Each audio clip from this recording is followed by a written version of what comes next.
Olá. Hoje a gente mergulha num material fascinante sobre um festival literário na Índia. E assim, à primeira vista parece um tema super tranquilo, né? Livros, autores, debates. Sim, parece algo bem cultural, bem comportado. Exato. Mas o que a gente encontrou aqui é uma história que se transforma de repente num verdadeiro thriller político. Estamos falando do Festival de Jaipur, um evento que do nada vira o palco de uma briga de gigantes. É liberdade de expressão contra a ordem pública, né? Isso, o poder de um livro contra o poder de um Estado. E tudo isso no meio do que se costuma chamar de a maior democracia do mundo. Exatamente. E para a gente entender por que tudo isso explode justo na Índia, a gente precisa ter uma imagem bem clara do país. Porque, na verdade, não é só um país, é quase um continente.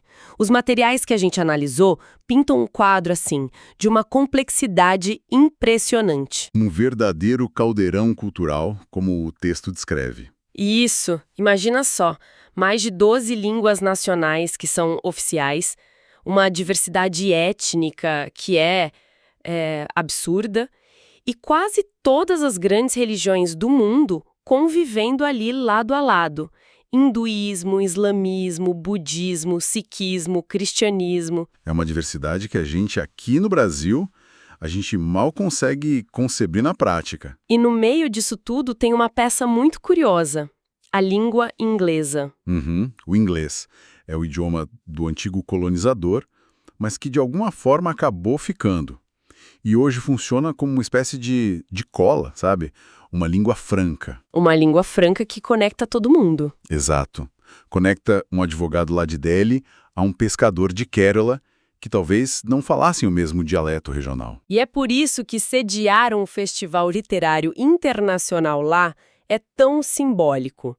De um lado, mostra que a Índia está totalmente conectada ao circuito global de língua inglesa.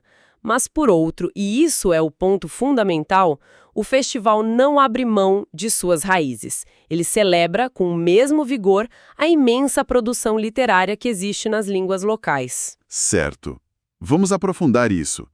Quer dizer, o festival não é só mais um evento literário globalizado. A fonte que a gente tem enfatiza um ponto crucial. O Festival de Jaipur celebra ativamente a produção literária local. Tem painéis específicos em hindi, por exemplo. Exatamente. Ele tem essa dupla função, essa dupla identidade. Por um lado, ele se insere nesse circuito literário internacional, né, que fala inglês.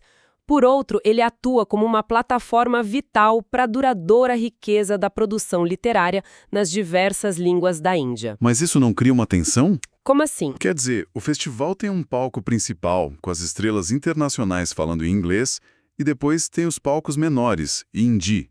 Um não acaba ofuscando o outro. Essa é a grande questão, e o Festival de Jaipur tenta resolver isso de uma forma muito inteligente. Ele não trata a literatura local como um apêndice, sabe? Como algo secundário. Entendi. Os painéis em hindi são lotados, com um público super apaixonado. Existe um reconhecimento de que há dois mundos literários ali, coexistindo. Um global e um local. Isso.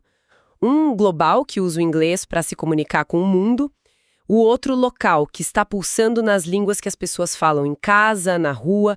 O festival tenta ser uma ponte, não uma hierarquia. É um equilíbrio delicado, então. Muito delicado. E é isso que o torna tão especial. Entendi. Então temos esse cenário que parece perfeito. Global e local de mãos dadas, celebrando a diversidade. Parecia uma celebração pacífica da cultura. Até que, de repente, 4 autores sobem ao palco e decidem ler um punhado de palavras de um livro bem específico. Pois é. E aí o festival inteiro vira de cabeça para baixo. E não era um livro qualquer. Eles decidiram ler trechos de Os Versos Satânicos, de Salman Rushdie. Um livro com um histórico gigantesco. Gigantesco. Para quem não se lembra, esse livro é uma bomba atômica literária. Quando foi lançado no final dos anos 80, causou uma fúria imensa em partes do mundo islâmico. O Ayatollah do Irã emitiu uma fatwa, que é uma sentença de morte contra o Rushdie. E, o ponto crucial para nossa história, o livro é banido na Índia desde o seu lançamento. Desde o lançamento, nossa. Desde o lançamento. A Índia isso não foi um ato inocente de apreciação literária. De jeito nenhum. Foi uma provocação deliberada. Foi como acender um fósforo num depósito de pólvora. O que aconteceu em seguida? O caos. O material descreve uma incrível comoção. O que era um evento cultural virou instantaneamente uma crise política. Imagino. Grupos muçulmanos protestaram, a organização do festival ficou numa saia justa assim gigantesca e o governo teve que intervir. De repente, a discussão não era mais sobre a beleza da prosa, e sim sobre blasfêmia, respeito religioso e os limites da liberdade de expressão. E essa confusão toda acaba revelando uma ferida, né? Uma contradição no coração da própria democracia indiana. Era paz social, sabe, para evitar que os diferentes grupos religiosos e étnicos entrem em conflito direto, Sim. o Estado às vezes precisa limitar a liberdade de expressão. Isso é muito contraintuitivo. A gente tende a pensar em democracia como lugar da liberdade máxima, onde todo mundo pode dizer o que pensa, mas o que a análise aponta é que na Índia, para proteger a convivência, eles precisam na prática censurar certas falas. É isso? É exatamente esse o nó da questão. É como se para evitar uma briga feia numa casa cheia de gente com crenças opostas, o dono da casa proibisse certos assuntos na mesa de jantar. Uma analogia perfeita. Você consegue manter uma paz aparente, mas a que custo? O preço da harmonia, nesse caso, é um pedaço da liberdade. É uma escolha pragmática, talvez até necessária, mas que gera um curto-circuito na teoria democrática ideal. Entende? Totalmente. E isso nos leva àquela citação famosa de George Orwell que o material menciona, de A Revolução dos Bichos. Sim, todos os animais são iguais, mas uns são mais iguais que outros. Exato. No caso da Índia, parece que a liberdade de expressão de um autor como Rushdie pesa menos na balança do que a sensibilidade religiosa de uma minoria importante. Perfeito. A citação se encaixa como uma luva. A teoria diz que todos os grupos, todos os interesses têm o mesmo valor. A prática mostra que para governar é preciso fazer cálculos. Proteger a minoria muçulmana de um discurso que eles consideram ofensivo foi visto como politicamente mais importante. Mais importante do que proteger o direito irrestrito à expressão dos autores no festival. Exatamente. Isso mostra que a democracia real não é um sistema puro, ideal. É um campo de batalha constante, de negociação, de concessões e, muitas vezes, de decisões bem perfeitas. E a análise sugere que esse não é um problema exclusivo da Índia, certo? Não mesmo. Que outras grandes democracias também enfrentam essa tensão. Talvez de uma forma mais sutil. Sim, e esse é um ponto que nos faz olhar para o nosso próprio quintal, né? A menção aos Estados Unidos é um exemplo. Em qualquer sociedade que seja extremamente diversa, surgem debates sobre discurso de ódio, sobre os limites do que pode ser dito na esfera pública, sobre a proteção de minorias. Claro. A diferença é que na Índia, por causa da sua história e da intensidade das divisões religiosas, essa tensão é muito mais explícita. É quase uma política de Estado. Mas a tensão problemática entre a liberdade total e a harmonia social existe em todo lugar. O caso de Jaipur só joga um holofote gigante sobre ela. Entendi. Então, depois de passar por toda essa controvérsia, por essa crise política gerada por algumas páginas de um livro, o que fica? Para mim, a grande sacada é que, enquanto muita gente no Ocidente talvez pense que literatura é só um hobby, um passatempo elegante... Sim, algo secundário. Exato. Esse episódio em Jaipur prova o contrário de forma explosiva. Totalmente. Prova que um livro não é só um objeto inofensivo numa estante. É uma ideia. E uma ideia pode ser mais perigosa por status quo do que um exército. A literatura ali deixou de ser entretenimento e virou centro de uma crise nacional. O que desmonta aquela visão de que o que realmente importa é a ciência, a tecnologia... Isso, a engenharia, aquela visão comum de que as coisas práticas são as que movem o mundo. É verdade. A gente ouve muito isso, né?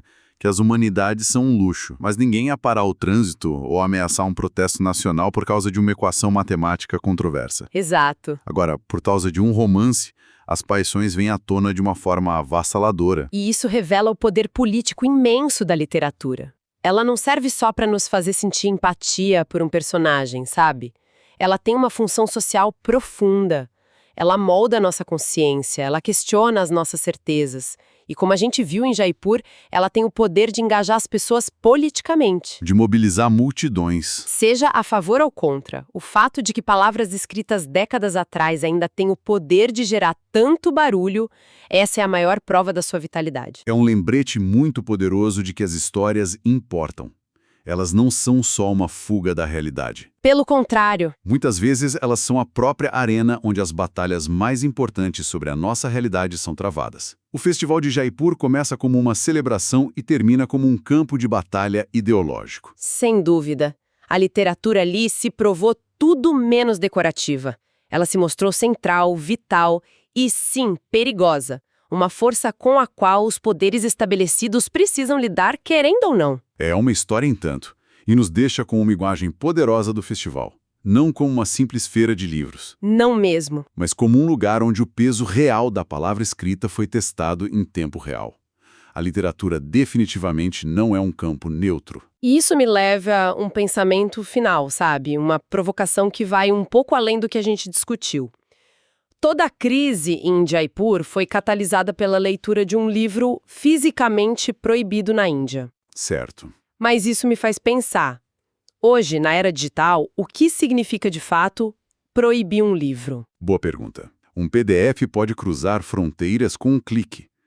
Trechos podem ser compartilhados em redes sociais em segundos. Exatamente. A proibição física parece quase uma relíquia do passado, não é? Pois é.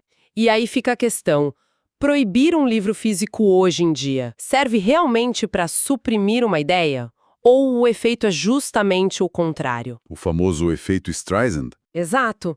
Ao proibir, o governo não acaba, ironicamente, amplificando a obra. Ele transforma o livro num símbolo de resistência, num fruto proibido que todo mundo vai querer provar. A proibição talvez se torne a maior campanha de marketing que uma obra dissidente poderia desejar. É uma ótima reflexão.